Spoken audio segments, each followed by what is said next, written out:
Yun, magandang umaga po sa inyong lahat mga kababayan. Batang Maynila to it's. Ngayon po ay November 2, 2024 mga kababayan, araw po ng Sabado. At ito, saglit lang mga kababayan, update lang tayo tungkol po kay Harry Roque. Okay, so ito pong si Harry Roque mga kababayan ay nasampahan na po ng kaso ng PAOK. Alright? Ito sabi po dito sa balita napakarami pong ebidensya ang nakalap ng Presidential Anti-Organized Crime Commission o PAOK at itong Philippine National Police Criminal Investigation and Detection Group, PNP-CIDG. Kaya naman, nako, sabi nila we have a plethora of evidence. Kaya sila po ay nag-file ng charges against former presidential spokesperson at ngayon ay pugante. O kinoconsider niya po siyang pugante.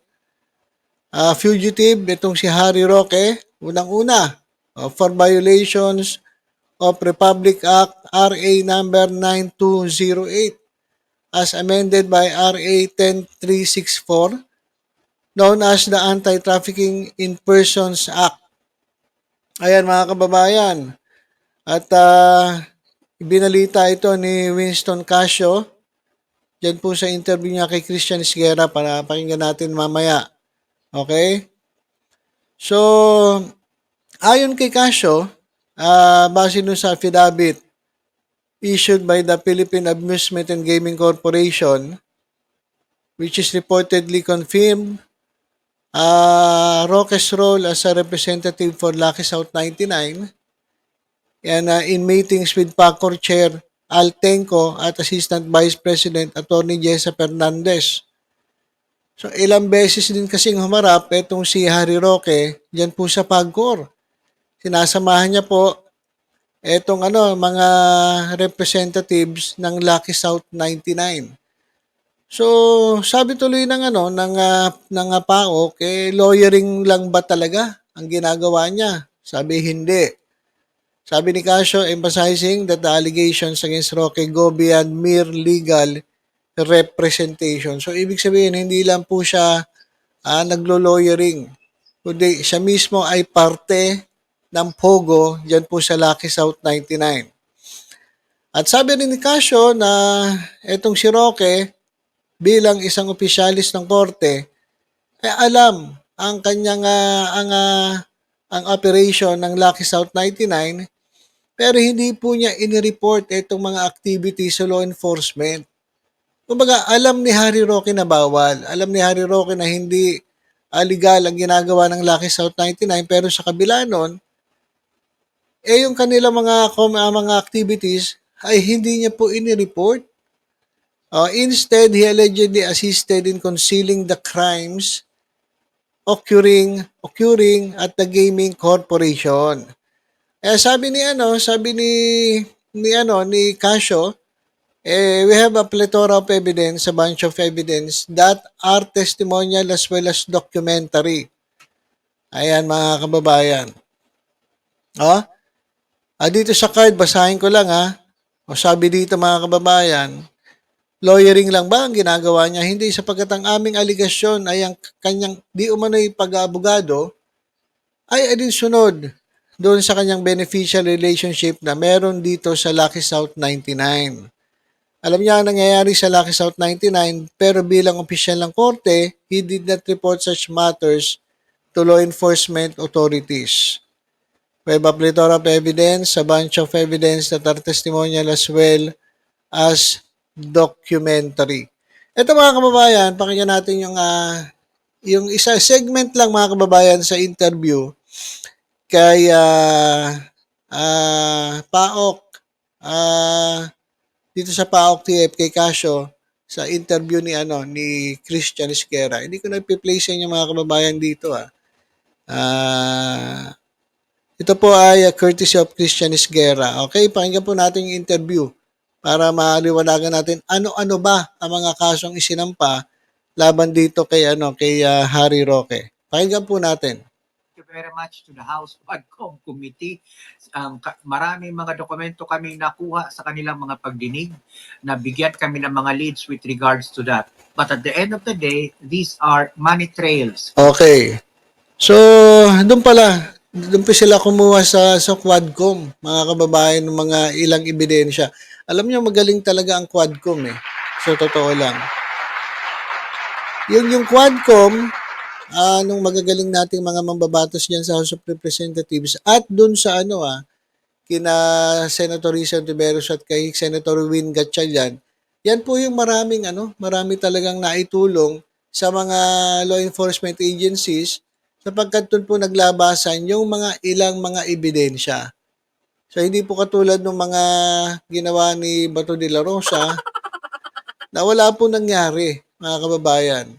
Kaya congratulations especially sa Quadcom at sa komite ni Sen Risa Hontiveros. Congratulations sa inyo kasi ang laking tulong, mga kababayan.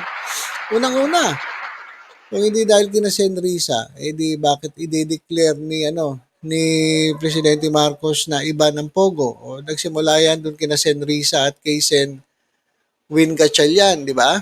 So, grabe, naitulong na mga yan, lalong-lalo na ngayon yung Quadcom. Kaya nga ginagaya ng Senate itong Quadcom dahil grabe ang naging lumabas na mga expose dyan po sa Quadcom. So galing din sa Quadcom, mga kababayan, itong nakuha nila mga ebidensya na itong PAOK.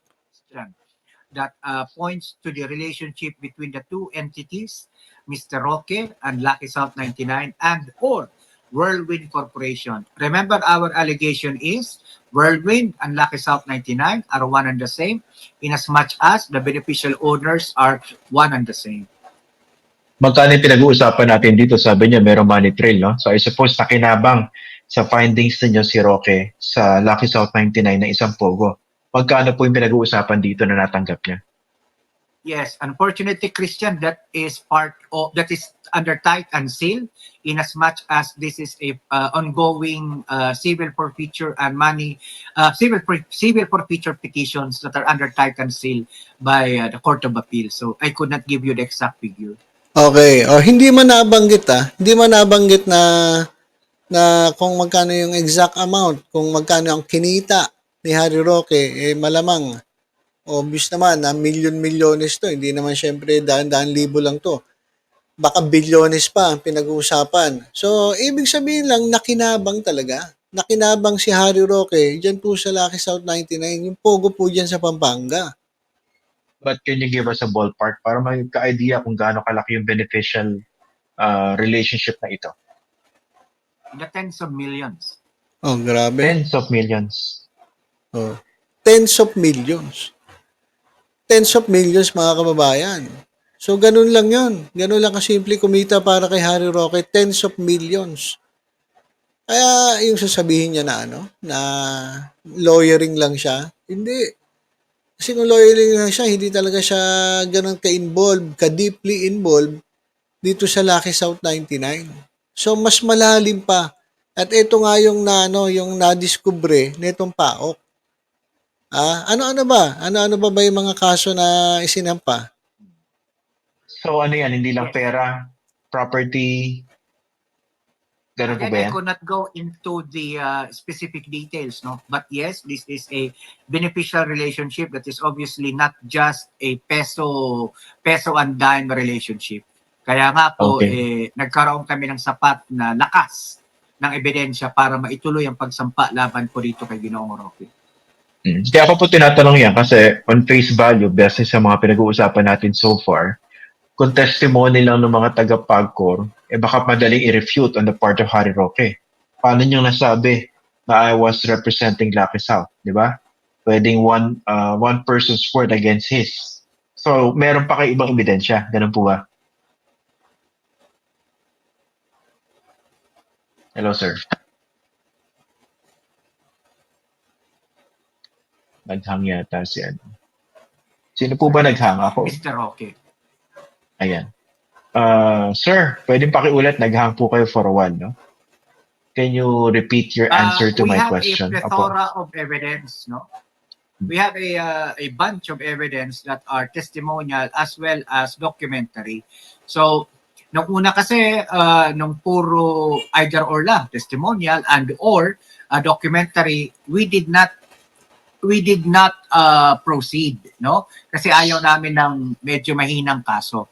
So, nung nabuo na po yung dalawa na pagsama namin at na-convince yung panel ng DOJ iyakat na may sapat na tayo ng ebidensya, saka lang namin isinampa yung kaso laban kay Ginoong Roque. Yung dati niyang assistant, I don't know kung hanggang assistant pa yan, no? Yung dating Mr. Supranational, how does he figure in this case, if at all? The case that you filed against Roque? If at all, none. As far as Mhm. Mr. De La Serna is concerned, none. Bakit ba? Hindi ba crucial din yung pwedeng alam niya? In as much as it would have to go through again a few months of case build-up to be able to determine or ascertain yung participation or link ni Mr. De La Serna dito kay Mr. Roque in relation to the charges that we filed. Unfortunately, we don't have the material time and the resources to look into his participation, if any. Kumbaga, Christian, we opted to file the cases doon sa may sureball kaming ebidensya as opposed doon sa hahanapin pa namin. Kasi Christian, 2 months to go. Oo, sa tingin ko naman, eto si Supranational, ginawa lang tong kumbaga, nandyan lang. Kumbaga sinamantala, di umano ni Harry Roque na kumbaga ginawa niyang assistant at at the same time, alam nyo na, taga-turok. So, sa tingin ko hindi naman siya nakikialam sa operation ng Pogo. Siguro nandun lang siya, assistant. At alam nyo na kasi. Hindi ko na kailangan paliwanag.